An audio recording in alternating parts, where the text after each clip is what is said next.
یہ صحیح بخاری کی روایت ہے اور اس میں اسلام کی خوبیوں کا اور اسلام کے نیکیوں کا ذکر کیا گیا ہے کہ اگر کوئی آدمی یا کوئی انسان اسلام پر چلتا ہے، اسلام کی تعلیمات پر عمل کرتا ہے اور اسلام میں جو جو نیکیاں کرنے کو کہا گیا ہے اس کو اگر اپناتا ہے تو اس کی بڑی فضیلت ہے اور اس کی بڑی اہمیت ہے۔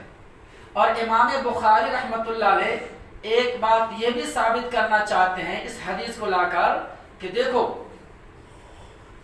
اگر کوئی عمل کرتا ہے عمل صالح، نیک عمل، تو نیک عمل اسلام میں داخل ہے، وہ اسلام سے ہٹا ہوا نہیں، اور اسلام کوئی الگ چیز نہیں ہے۔ اسلام کی بہت ساری خوبیاں ہیں، اس میں بہت ساری نیکیاں ہیں، نماز ہے، روزہ ہے، صدقہ ہے، زکوٰۃ ہے، صلہ رحمی ہے وغیرہ ذالک، یہ سب کے سب اسلام کے اندر ہے۔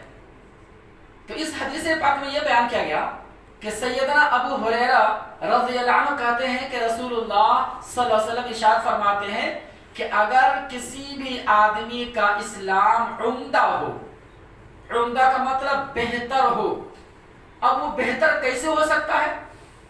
اس کا اسلام بہتر اس اعتبار سے ہوگا کہ ان کے عمل میں یا ان کے اسلام میں کوئی ریاکاری نہ ہو، دکھلاوا نہ ہو، نفاق اور بدعملی کا شکار نہ ہو، ان کے اعمال عمدہ طریقے سے ہوں، اخلاق کے حساب سے، اعمال کے حساب سے، حسن نیت کے اعتبار سے، اخلاص کے ساتھ، وہ یقین کے ساتھ، اللہ پر ثواب کی امید رکھتے ہوئے، ان تمام چیزوں کو اپناتے ہوئے اگر وہ عمل کرتا ہے تو ان کا اسلام بہت اچھا ہے، بہت عمدہ ہے۔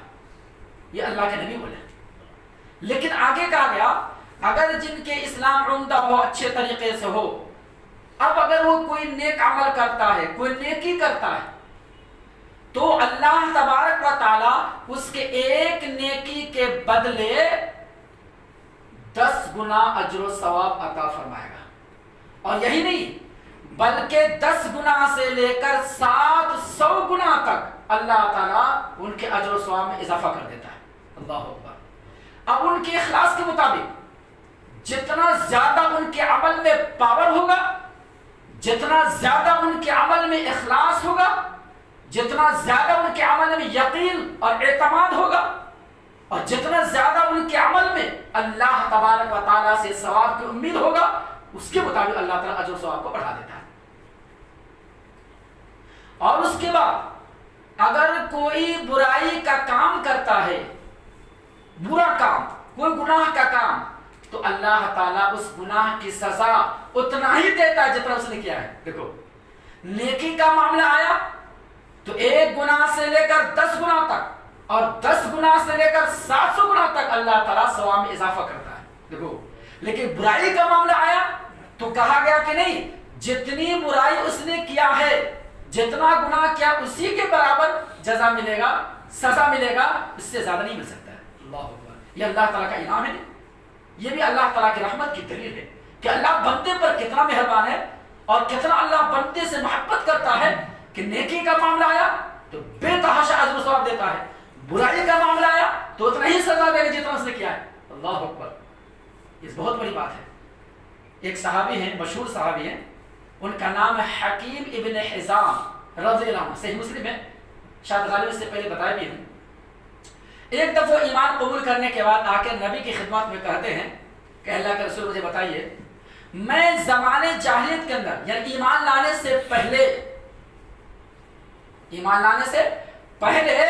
میں بہت صلہ رحمی کرتا تھا، بہت نیکی کا کام کیا کرتا تھا، 100 غلام آزاد کیے، 100 گھوڑے اللہ کے راہ میں دیے، 100 سواری اللہ کے راہ میں دیے، اور اسی طریقے 100 غلام کو آزاد کیے، اور بہت سارے صلہ رحمی کیا کرتا تھا، لوگوں کے ساتھ اچھے اعمال، اچھے اخلاق سے پیش آتے تھے، اور لوگوں کے ضرورت کو میں پورا کرتا تھا، ان کے تقاضے کو میں پورا کرتا تھا۔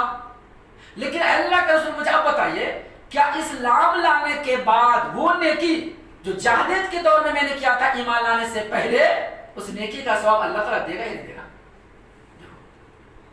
تو رسول اکرم صلی اللہ علیہ وسلم کہتے ہیں اسلمت علی ما اسلفت، تم نے اسلام اسی وجہ سے لایا ہے نا کہ اس اسلام کی وجہ سے وہ خوبیاں وہ نیکی برقرار رہے. تو چونکہ تم نے اسلام لایا تو اسلام لانے کی وجہ سے وہ نیکی جو شرک کی حالت میں تم نے کیا تھا جاہلیت کے دور میں، تو اسلام کی وجہ سے اس نیکی کا ثواب اللہ تعالیٰ باقی رکھے گا. اللہ اکبر. چنانچہ وہ صحابہ جب خوش ہو گئے نا تو جتنا جاہلیت کے دور میں نیکی کا کام کیا اتنا ہی زیادہ اور آگے کرنے لگے. پھر اور 100 غلام کو آزاد کیے اور 100 سواری اللہ کے راہ میں دیے اور زیادہ صدقہ خیرات صلہ رحمی کرنے لگے. یہ وہ صحابی تھے. ان کی عمر کتنی پتہ ہے؟ 2 صحابی کی عمر کتنی ہے؟ 120 سال. جزاک اللہ. 120 سال کی عمر، جن میں سے آدھی زندگی تو جاہلیت میں گزرا اور آدھی زندگی اسلام میں. مطلب کتنے سال کی عمر ایمان لائے؟ 60 سال کی عمر. تو 60 سال جاہلیت میں ہوا، 60 سال اسلام میں. اور اسی طریقے سے ایک اور صحابی، ان کا بھی نام یاد رکھ لو، حسان بن ثابت رضی اللہ عنہ، شاعر رسول تھے. ہاں حسان بن ثابت، ان کی عمر بھی 120 سال. 60 سال وہاں، 60 سال یہاں. اللہ اکبر. اور کمال کی بات یہ ہے، میں نے اس سے پہلے بتایا تھا، یہ وہی صحابی ہے جو کعبہ کے اندر پیدا ہوئے تھے. پتہ ہے کون؟ نام بولیے. حکیم ابن حزام. اللہ اکبر. یہ وہی صحابی جو کعبہ کے اندر پیدا ہوئے. کچھ لوگوں کو غلط فہمی ہوئی، کیا کہتے ہیں کہ علی رضی اللہ عنہ کعبہ کے اندر پیدا ہوئے. غلط بات. ان کے بارے میں کوئی صحیح بات نہیں. تاریخ ہمیں اور حدیث ہمیں بتلاتی ہے کہ حکیم ابن حزام رضی اللہ عنہ کعبہ کے اندر پیدا ہوئے تھے. ان کی والدہ حمل سے تھی. اچانک کعبہ کے اندر آئے، طواف کی نیت سے جاہلیت کے دور میں کرتے تھے. یہاں تک کہ ان کے پیٹ میں درد شروع ہوا، زچگی کا وقت آیا، کعبہ کے کونے کے اندر چلے گئے، بیٹھ گئی اور اللہ کا حکم ہے بچے ہو گئے. دیکھو اللہ اکبر سبحان اللہ. یہ وہ صحابی مشہور ہے.